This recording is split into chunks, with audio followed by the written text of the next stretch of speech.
Hello and नमस्ते। आपका इस वीडियो में स्वागत है। पिछले वीडियो में मैंने बताया था कि स्टेनोग्राफर्स को क्या प्रॉब्लम है अपनी एसएससी की परीक्षा या हाई कोर्ट की परीक्षा निकालने में, और इस संबंध में मैंने 5 प्रॉब्लम्स का ज़िक्र किया था। मैं याद दिला देता हूँ आपको। मैं स्क्रीन शेयर करता हूँ, उसमें पिछले वीडियो की बात मैं हल्के से दोहरा देता हूँ और तब आपको ये बात स्पष्ट हो जाएगी। 5 जो प्रॉब्लम मैंने बताया था वो ये था, 5 biggest problems of our audience. Audience कहने का मतलब था मेरा कि हमारा ऑडियंस है कौन? Hindi speaking people, graduates, job seekers, ये सब जो हिंदी स्पीकिंग वाले हैं, खास करके उत्तर प्रदेश, बिहार, झारखंड, इन जगहों के, उनको कई प्रकार की अलग समस्याओं का सामना करना पड़ता है, जिसका प्रभाव पड़ता है उनकी एक्यूरेसी पर। एक्यूरेसी पर कैसे प्रभाव पड़ता है वो बात भी मैं स्पष्ट करने जा रहा हूँ। आप थोड़ा सा ध्यान देंगे तो Hindi speaking area, Hindi speaking जो स्टेनोग्राफी सीखते हैं उनके साथ ये प्रॉब्लम के अलावे भी है कि एक अंग्रेजी के प्रति डर एक बैठा रहता है, पता नहीं इसमें क्या होगा नहीं होगा। वो एसएससी का हो कंपटीटर, या सीजीएल का हो, सीएचएसएल का हो, या स्टेनोग्राफर का हो, सबको ये डर सताता रहता है। उन लोगों को ये 5 प्रॉब्लम, जो 5 बिगेस्ट प्रॉब्लम्स हैं, इसकी चर्चा मैंने पिछली दफा की थी। इसमें पहली डिफिकल्टी जो है, पहली डिफिकल्टी है कि mastering shorthand writing. Difficulty number 1, इसमें प्रॉब्लम क्या होता है कि many Hindi speaking students and job seekers struggle to learn English shorthand quickly and effectively. बहुत जल्दी में सीखना चाहते हैं कि तुरंत में सीख लें। They often find it hard to understand shorthand symbols और fail to write at the required speed for exams और जॉब्स। वो फेल कर जाते हैं, इसमें नहीं पाते हैं। उसकी वजह है कि उसकी वजह सामने आती है जब आप देखते हैं यूट्यूब पर बहुत ज्यादा सर्च आता है, how to learn English shorthand quickly. तो क्विकली जो कराते हैं लोग, उनका पता मिल जाता है उनको। Tips to improve shorthand speed, ये भी खोजते हैं लोग, बहुत ज्यादा ये खोजा जाता है। English short hand for beginners, वो बिगिनर्स वाला भी खोजते हैं। Short hand symbols and practice tips, अब उनको प्रैक्टिस टिप्स भी चाहिए। नेचुरल है, जब विद्यार्थी क्वालिफाई कर जाता है, वो अच्छे कट ऑफ के साथ रहता है, तो उनकी परेशानी तो बढ़ती है कि अरे इंग्लिश शॉर्ट हैंड जो है उसमें तो दिक्कत है। वो शॉर्ट हैंड में दिक्कत है, ये बात रियलाइज उनको तभी हो पाता है जबकि वो परीक्षा क्वालिफाई कर जाते हैं। दूसरी दिक्कत है उनकी, एक दिक्कत तो ये थी, बड़ी दिक्कत है ये मास्टरिंग शॉर्ट हैंड राइटिंग। उसमें उनको ये भी ध्यान नहीं रह पाता है कि ग्रामलोक्स उनका क्लियर है कि नहीं, कॉन्ट्रैक्शन समूचा प्रैक्टिस है कि नहीं। बस वो स्पीड में लिखना सीख जाते हैं कि how to learn English shorthand quickly. तो क्विकली में क्या होता है, पिटमैन शॉर्ट हैंड की किताब हाथ में आ जाती है और उसमें 1 से 2 3 4 5 बनाते चले जाते हैं 120 तक, पीछे वाला सारा भूलते भी चले जाते हैं साथ साथ। क्योंकि राइटिंग प्रैक्टिस के वक्त में उनको ध्यान नहीं रहता है कि बेसिक प्रिंसिपल्स हमारे क्या थे, हमारे ग्रामलोक्स क्या थे। 204 ग्रामलोक्स, 311 कॉन्ट्रैक्शंस, ये सब का ध्यान नहीं रह पाता है। ये भी ध्यान नहीं रह पाता है बहुतों को कि कौन फर्स्ट प्लेस में लिखाएगा, कौन सेकंड प्लेस में, कौन थर्ड प्लेस में। और आपको पता है कि फर्स्ट प्लेस में सेम आउटलाइन का फर्स्ट प्लेस में कुछ अलग होगा रिप्रेजेंटेशन, कुछ अलग वर्ड्स लिखे जाएंगे, सेकंड प्लेस में अलग वर्ड्स लिखे जाएंगे, उसी उसी आउटलाइन से थर्ड प्लेस में लिखने से अलग वर्ड्स आएंगे। और ये डिस्टिंक्शन मेंटेन करने के लिए किया गया है। लेकिन है क्या कि इतनी जल्दीबाजी मची रहती है विद्यार्थियों को भी कि वो इसको सही समय दे नहीं पाते हैं। चलिए, दूसरी बड़ी जो दिक्कत है उनकी, वो शॉर्ट में संक्षेप में सीखना चाहते हैं तो कोई बताता है कि 15 दिन में सीख जाओगे, कोई 2 महीने, कोई 6 महीने। अलग अलग जगह अलग अलग विचार हैं। वहाँ प्रॉब्लम क्या होता है, स्पेशली जो प्रिपेयरिंग कर रहे हैं, प्रिपरेशन में है गवर्नमेंट और प्राइवेट सेक्टर एग्जाम में, वो they often struggle with typing speed. A slow typing speed can be a major barrier in competitive examination. अगर उनका 40 का 30 का ऐसे करके अगर स्लो स्पीड वाला ताकत है तो उसमें दिक्कत होगी, उसमें कंप्यूटर प्रोफिशिएंसी की भी जरूरत रहती है। क्या कि आपका कब किधर टैब भाग जाएगा, अगर कंप्यूटर ठीक से चलाना आप नहीं जानते हैं, टाइपिंग की प्रैक्टिस आपकी सही नहीं रही है, कम से कम 55 वर्ड्स पर मिनट होना चाहिए। वो 55 वर्ड्स जब एग्जीक्यूट करेंगे आप, उसमें वो 25-30 वर्ड्स के आसपास रहेगा। लेकिन 55 वर्ड्स तक आप ले आए, ये इसकी प्रैक्टिस रहेगी तभी हो पाएगा, वरना बड़ी मुश्किल है, बहुत मुश्किल है। उसमें लोग क्या खोजते हैं, how to increase typing speed, तो उनको थमा दिया जाता है कोई ऐप और उसमें टाइप करते रहो, तो वो सबसे बढ़ने वाला नहीं है, वो सबसे बढ़ने वाला नहीं है। टाइपिंग स्पीड प्रैक्टिस एक्सरसाइज, कोई एक्सरसाइज मिल गया, जो मिल गया उसी में भिड़ जाते हैं। How to type faster for exams, देखिए उनकी चिंता वास्तविक है, वाजिब चिंता है, लेकिन इसका उपाय, एक स्टैंडर्ड उपाय उनके हाथ में नहीं रह पाता है।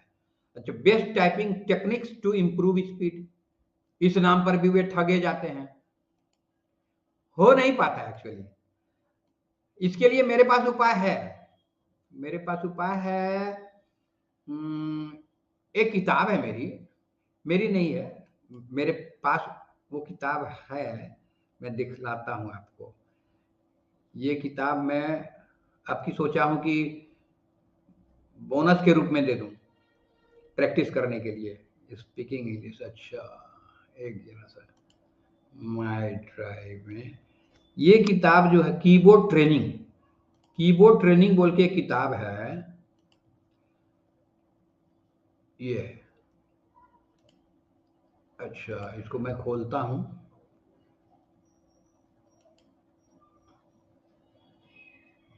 ये देखिए, ये एक किताब है, पैटर्न की लिखी हुई है। इसमें इस ड्रिल बोल के, ड्रिल 1 2 3 सब 1 मिनट की प्रैक्टिस का है, और ये लगातार इसको प्रैक्टिस करने से रोज 15 मिनट से 30 मिनट तक अगर प्रैक्टिस करे तो विथ एक्यूरेसी, 100% एक्यूरेसी के साथ, क्योंकि इसमें एक भी ड्रिल आपको पार नहीं करने देगा बिना उस पर मास्टरी किए। 1 मिनट में पूरा वो ड्रिल करना है विदाउट एनी मिस्टेक।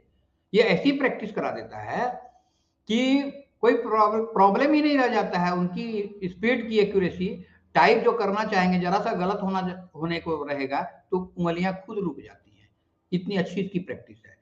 तो इसमें आपको शुरू से लेके जो प्रैक्टिस कराया गया है, 2 महीने के अंदर आपका स्पीड 50 से एबव हो जाता है, और विथ एक्यूरेसी, 100% एक्यूरेसी। तो इस किताब को मैं अपने स्टूडेंट्स को तो बोनस में दे ही देता हूं, अब सोच रहा हूं कि इसको आम कर दूं, इसकी सॉफ्ट कॉपी जो भी मांगे उनको दे दूं, जो जेन्युइन कैंडिडेट्स हो, उसकी पात्रता देखते हुए। ऐसा नहीं कि मैं फ्री किताब बांट रहा हूं, मैं कुछ चार्ज तो करूंगा ही इसके लिए, क्योंकि बिना चार्ज के करने से लोग वैल्यू नहीं समझते हैं। एनीवे, मैं बता रहा था यहाँ आपको। तो दूसरा जो स्लो टाइपिंग स्पीड है, इसका तो उपाय है। अब तीसरी बात आ गई आपकी struggling with English language skills. अब इंग्लिश लैंग्वेज की जो स्किल्स है, इसमें प्रॉब्लम क्या आता है कि हमारे बहुत सारे ऑडियंस कहने का मतलब है हिंदी स्पीकिंग जो इंग्लिश स्टेनोग्राफी सीखते हैं, उनके साथ कुछ समस्या ज्यादा रहती है। Many of your audience members may have a basic understanding of English, एक बेसिक अंडरस्टैंडिंग तो रहती ही है, ठीक बात है, but face difficulties with fluency, grammar और writing skills needed for exams and jobs. ये परेशानी रहती है, उनकी फ्लुएंसी नहीं रहती है, ग्रामर भी 19-20 रहता है, निकाल तो लेते हैं रिटन टेस्ट, और राइटिंग स्किल तो और कमजोर है। राइटिंग स्किल कमजोर है, वे क्या खोजते हैं, improve English grammar for job examination, कुछ कर लेते हैं, सब्जेक्ट वर्ब एग्रीमेंट कर लेते हैं, टेंस कर लेते हैं, जनरल मिस्टेक्स वाला जो चैप्टर होता है वो सब पूरा कर लेते हैं, करके निकाल तो लेते हैं, लेकिन फिर भी दिक्कत रहती है, तो खोजते हैं वो how to write better English for exams.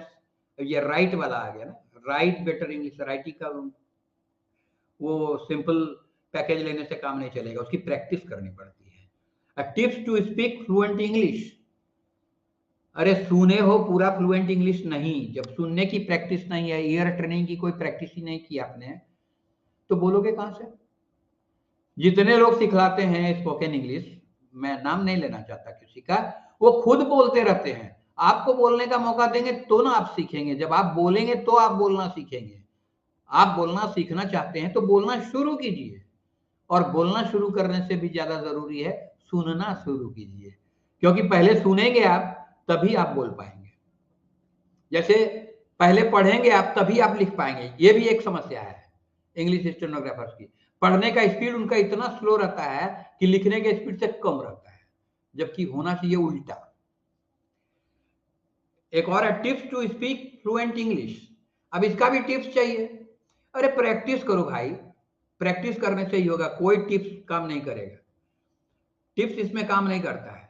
तो ये जो चौथा प्रॉब्लम था कि, हाँ चौथा प्रॉब्लम, और इसके बाद आता है तीसरा वाला में तो स्ट्रगल करते ही रहते हैं, चौथा वाला में प्रॉब्लम आता है कि many job seekers students and graduates are balancing studies, part-time jobs or other commitments, making it difficult to dedicate enough time to master skills like shorthand or typing. Shorthand और typing दोनों अलग skill है। Language का तो 4 skill होता है, सुनने का,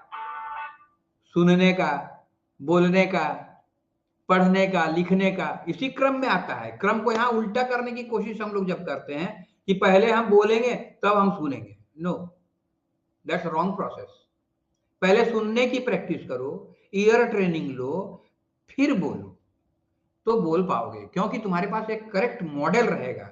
करेक्ट मॉडल नहीं रहने के कारण क्या होता है कि वो लोग सुने अगर कोट, फॉर एग्जाम्पल कोट, कौन वाला coat, COAT coat, COURT court, या QUOTE कोट, ये तीनों में डिस्टिंग्विश नहीं कर पाते हैं वे लोग। इसका तीनों का डिस्टिंक्टिव जो वैल्यूज है उसको पकड़ नहीं पाते हैं। बोला गया कोई कोड टाइप करेंगे कोई कोड, तो गलतियां तो होंगी, स्वाभाविक रूप से होंगी। तो ये परेशानी है, making it difficult to dedicate enough time to master skills like shorthand और टाइपिंग। उनके लिए जो अपना और भी कमिटमेंट्स रखते हैं, वो सबको पूरा करने के पीछे में होता क्या है कि उनको सफिशिएंट टाइम नहीं मिलता है, उनको सफिशिएंट टाइम ही नहीं मिलता है। लैक ऑफ टाइम चौथा नंबर में है, और ये सब खोजते हैं वे लोग, लेकिन इसका कितना उत्तर उनको मिल पाता है तो वही लोग बतला पाएंगे। क्योंकि अभी भी परीक्षा देने वाले 95% विद्यार्थी के साथ दिक्कत ये है कि वो स्किल टेस्ट में पिछड़ जाते हैं। क्यों?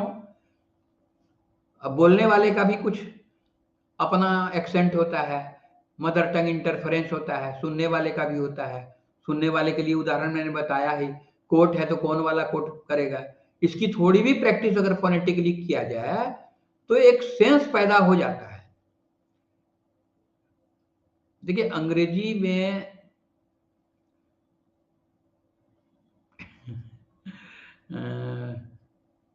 ये क्या हो गया,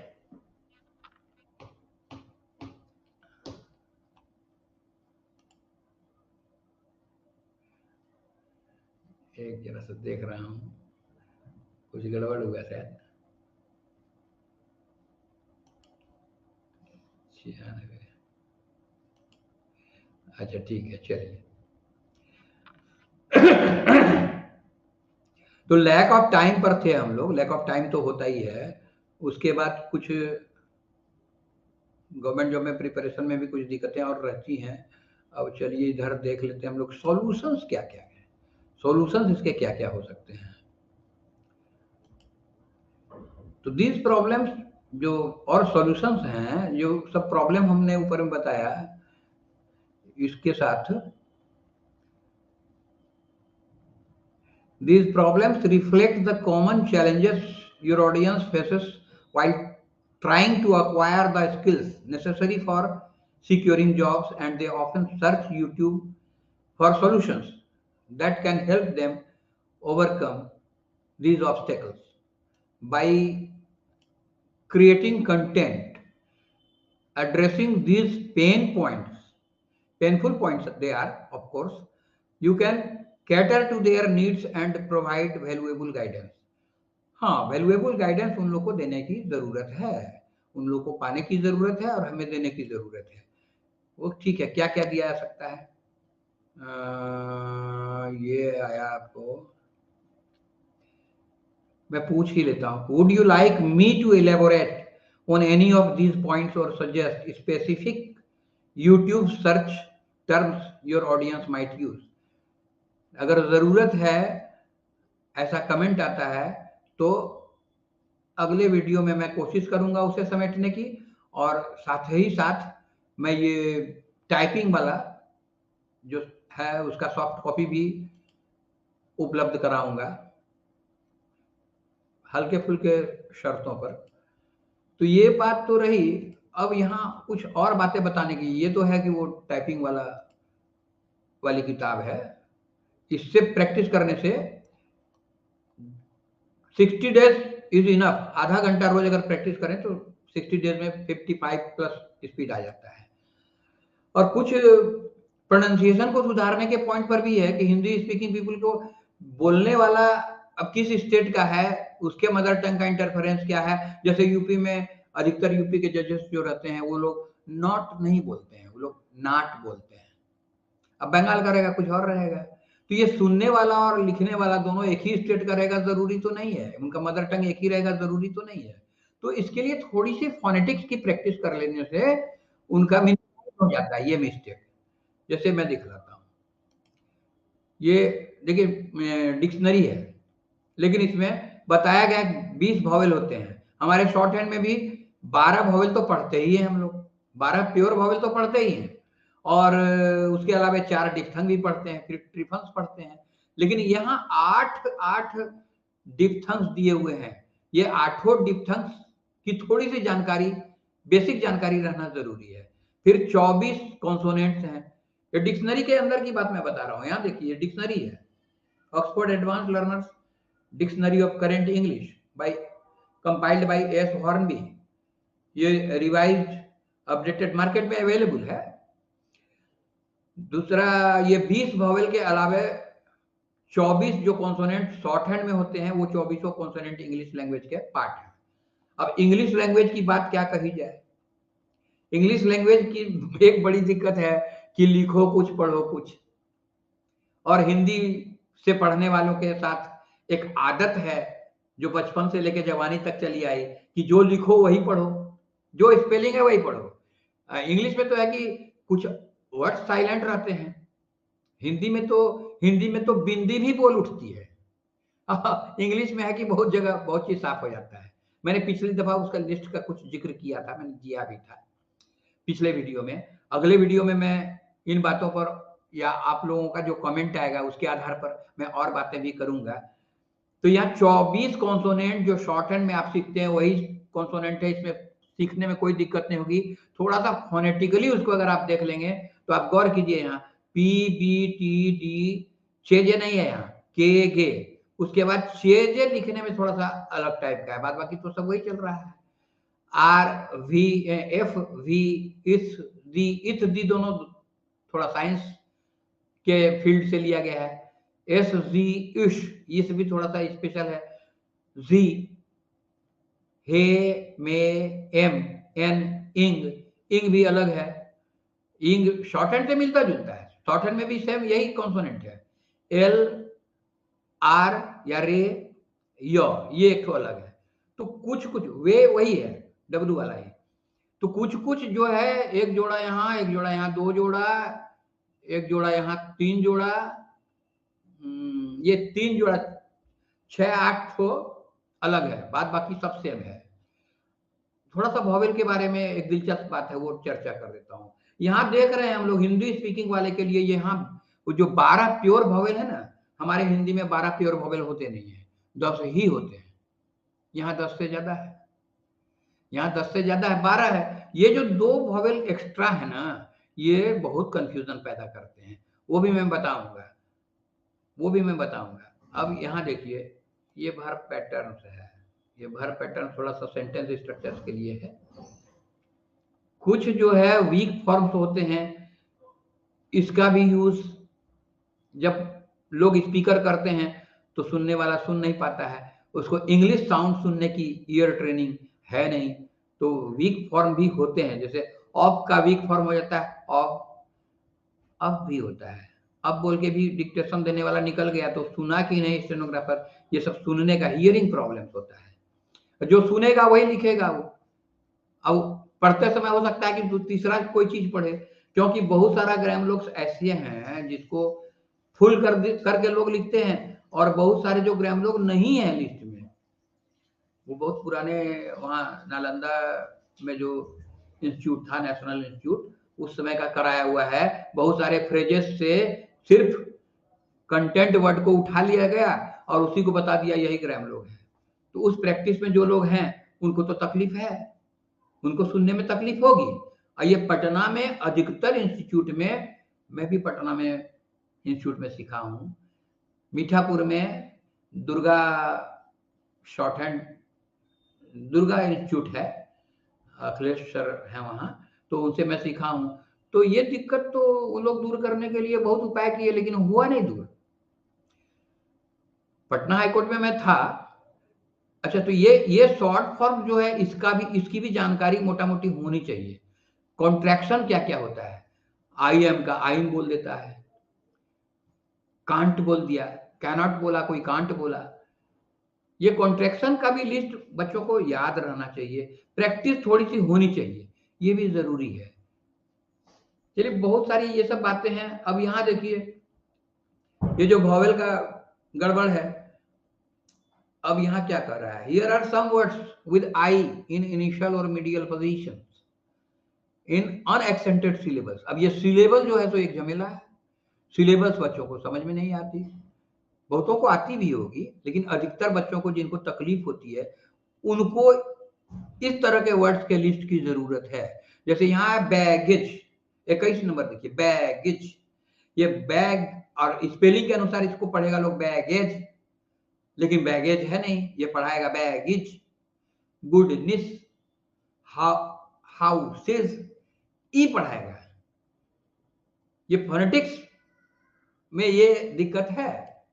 अच्छा चलिए, और कुछ इस पॉइंट पर, ठीक है ना, ठीक है। अब ये सब अगर क्लियर हो तो थोड़ी प्रैक्टिस उन लोग को, टू वॉवेल साइंस जो है इन वन सी लेवल डिप्थंग कहलाता है, लेसन 5 में है, उसके संबंध में ये इसका स्क्रीनशॉट आप ले सकते हैं। इसका स्क्रीनशॉट लेके इसको कोशिश कीजिए कि इसको आप पढ़ सकें। ये पिटमेनाइट शॉर्ट हैंड से है, और एक अच्छी किताब, एक अच्छे वेबसाइट से मैंने दिया है, इसको करके देखिए। ये बिल्कुल, अगर इसको आप पढ़ पाते हैं, इसको अगर आप पढ़ पाते हैं तो इसका माने आपको शॉर्ट हैंड के सिस्टम का ज्ञान अच्छा है, उसकी प्रैक्टिस अच्छी है। सिस्टम को छोड़ के आप नया नया वर्ड्स का नया नया ग्रामर बना लेते हैं अपना। अरे चलो मान लो ये है, गुरुजी भी कह दिए कि हाँ ठीक है चलो चलेगा, लेकिन अगर उसी से मिलता जुलता कॉन्सोनेंटल स्ट्रक्चर का दूसरा कोई वर्ड मिल जाएगा तो आप क्या करेंगे? तो फिर लिखते समय तो लिख लिए, पढ़ते समय में नानी मरने लगी, गलतियां वहां होती हैं।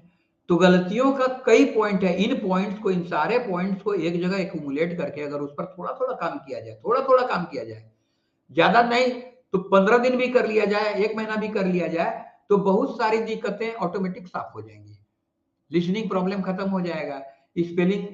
स्पेलिंग का क्या रोल है, स्पेलिंग के अनुसार नहीं बोली जाती है अंग्रेजी। अंग्रेजी बोलने का एक अलग ही ढंग है जो स्पेलिंग बेस्ड नहीं है, और हम लोग हिंदी स्पीकर जितने हैं, हम लोग स्पेलिंग को बहुत ही प्रेम पूर्वक प्रैक्टिस करते रहे हैं। जैसा हिंदी में लिखा मिलता है वैसा ही पढ़ते हैं, तो वो वाला समझ में ही नहीं आता है कि अंग्रेजी में बोला तो बोला क्यों, ये ब्रिज बोला तो डी साइलेंट हो गया। तो हम उम्मीद करते हैं कि आप लोग मेरी बात कम से कम कुछ क्लियरिटी में दे पा रहा हूं।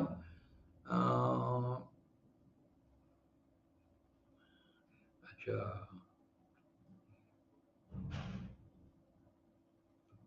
गया मेरा स्पीकर। हाँ,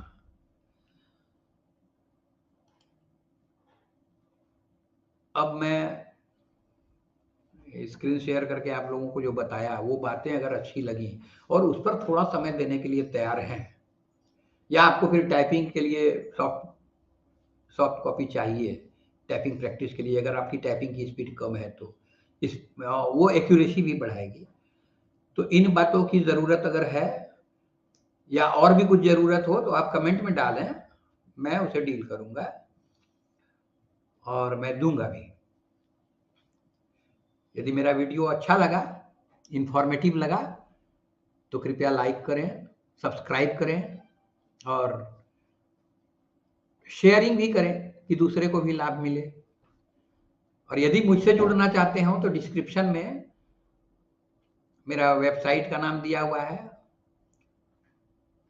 वैसे तो कई वेबसाइट हैं, लेकिन आप किसी से भी जुड़ सकते हैं, व्हाट्सएप से जुड़ सकते हैं, जिससे भी जुड़ने का है जुड़ सकते हैं। बस इतना ही करके मैं रुकता हूँ अब। आपके कमेंट का इंतजार रहेगा। धन्यवाद। जय हिंद।